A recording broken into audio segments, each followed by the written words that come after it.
Good morning बच्चों, मैं जितेंद्र कुमार शर्मा स्वागत करता हूं आपका आज की कक्षा में। आज की कक्षा में बच्चों हम पढ़ने वाले हैं कक्षा 5 की पर्यावरण अध्ययन की पुस्तक अपना परिवेश का तीसरा अध्याय, जिसका नाम है कुछ खास हैं हम।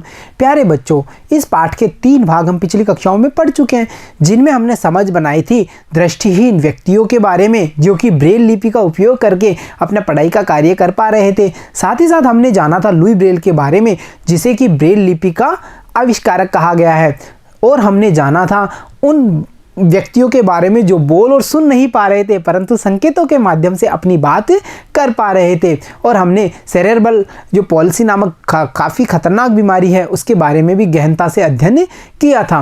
प्यारे बच्चों, जब हमने पाठ का इतना गहनता से अध्ययन किया है, तो क्यों ना पाठ पर आधारित अभ्यास प्रश्नों का अभ्यास किया जाए। तो चलो आज के इस भाग में हम शुरू करते हैं अध्याय 3 के अभ्यास प्रश्नों के साथ।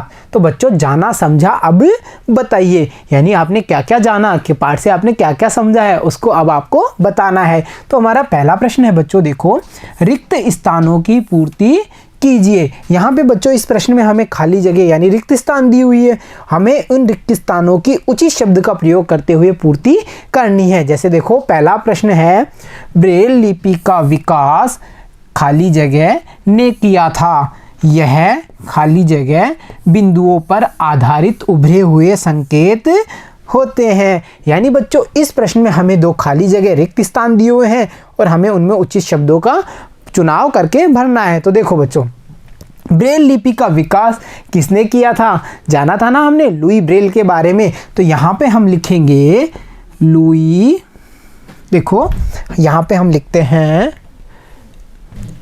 यहाँ पे हमने लिखा लुई ब्रेल।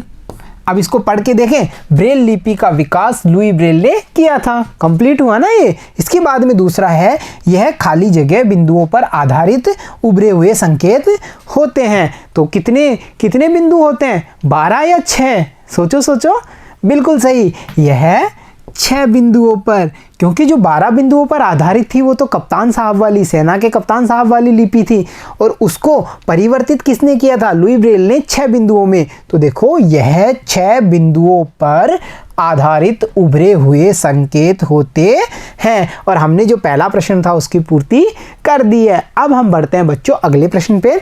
अगला है, देखो, ब्रेल लिपि लिखने में नुकीली खालिस्तान काम आती है। यानी जब हमने ब्रेल लिपि के बारे में अध्ययन किया था तो हमें पता चला था कि ब्रेल लिपि को नुकीली कलम से लिखा जाता है। तो यहाँ हम लिखेंगे कलम, कलम में, और ये हमने पहला रिक्त स्थान पूरा कर दिया है। इसके बाद में देखिए आगे है, नुकीली कलम खालिस्तान को कहते हैं। यानी इस नुकीली कलम का क्या नाम है वो भी हमसे पूछा गया है। तो याद आ रहा है ना, इसको क्या कहते हैं? स्लेट कहते हैं, कागज कहते हैं? सोचो सोचो, बिल्कुल सही सोच पा रहे हैं। इसको हम कहते हैं स्टाइलस, स्टाइलस। और हमें ये वाला जो दूसरा हमारा प्रश्न था उसकी भी रिक्त स्थानों की पूर्ति हमने कर दी है। देखो एक बार इसको पढ़ करके, ब्रेल लिपि में लिखने में नुकीली कलम काम आती है। नुकीली कलम स्टाइलस को कहते हैं, यानी स्टाइलस नुकीली कलम का दूसरा नाम है। तो चलो प्यारे बच्चों, अब हम बढ़ते हैं अगले प्रश्न पे। चर्चा कीजिए और बताइए में। देखो बच्चों, इसमें हमारा जो पहला प्रश्न है वो है, जो लोग देख नहीं पाते वे किताबों को कैसे पढ़ते होंगे? यानी जिन व्यक्तियों को दिखाई नहीं देता है वो किताबों को कैसे पढ़ते होंगे? और इसके बारे में इस अध्याय में हमने काफ़ी गहनता से, काफ़ी विस्तार से चर्चा की है। तो देखो इसका आंसर देखते हैं, जो लोग देख नहीं पाते वे किताबों को ब्रेल लिपि की सहायता से पढ़ते हैं, क्योंकि जो उभरे हुए संकेत हैं उनको छू करके पहचान करके ही तो दृष्टिहीन व्यक्ति पढ़ पाते हैं। और ब्रेल लिपि में देखो, हर अक्षर के लिए विशेष उभरे हुए संकेत होते हैं जिन्हें छू करके वे वर्णों को पहचानते हैं। तो हमें पता चला जो व्यक्ति देख नहीं पाते हैं वो ब्रेल लिपि की सहायता से अध्ययन करते हैं। तो चलो अब देखते हैं आज का अगला प्रश्न।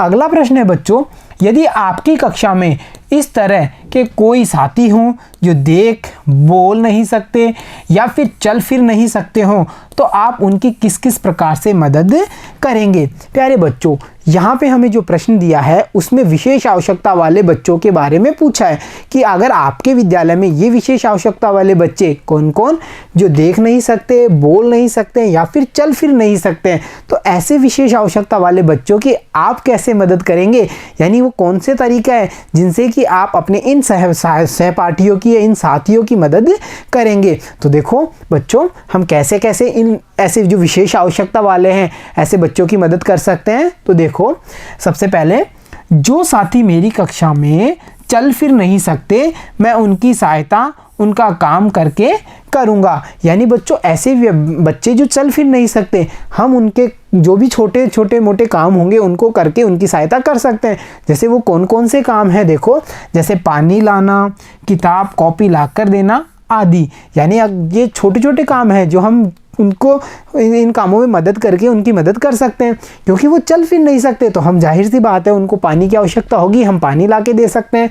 उन्हें किताब कॉपी पेन ला करके भी हम दे सकते हैं क्योंकि वो चल फिर नहीं पा रहे हैं। इसके अलावा देखो बच्चों, जो दूसरे तरीके वाले बच्चे हैं, जो साथी मेरी कक्षा में देख नहीं पाते, उनको मैं विद्यालय में हाथ पकड़कर एक स्थान से दूसरे स्थान पर छोड़ूंगा। क्योंकि वो देख नहीं पाते तो इसलिए अगर उन्हें यहाँ से वहाँ किसी कक्षा में जाना है, लाइब्रेरी तक जाना है, प्रयोगशाला तक जाना है या प्रार्थना सभा में आना है, तो ऐसी जगहों पर मैं उन्हें एक स्थान से दूसरी स्थान पर हाथ पकड़ करके ले जा करके छोड़ूंगा। हुई ना उनकी मदद।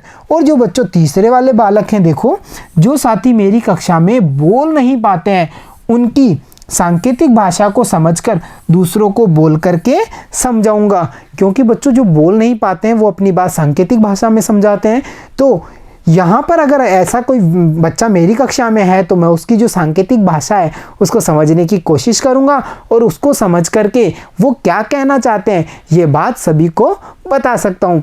तो ऐसे देखा आपने, ये कितने छोटे छोटे कार्य हैं जो हम हमारी कक्षा में पढ़ने वाले विशेष आवश्यकता वाले सहपाठियों की मदद इन कार्यों के द्वारा कर सकते हैं। तो प्यारे बच्चों, आपने देखा अध्याय का इतनी गहनता से अध्ययन करने के बाद में पाठ्य पुस्तक पर आधारित जो प्रश्न है, इस पाठ के जितने भी अभ्यास प्रश्न थे उनको हमने कितनी आसानी से हल कर दिया और हमने आज के इस अध्याय से काफ़ी सारी मजबूत समझ भी बनाई है। तो प्यारे बच्चों, आज के इस भाग में इतना ही। मिलता हूँ आपसे अगली कक्षा में, तब तक के लिए धन्यवाद बच्चों।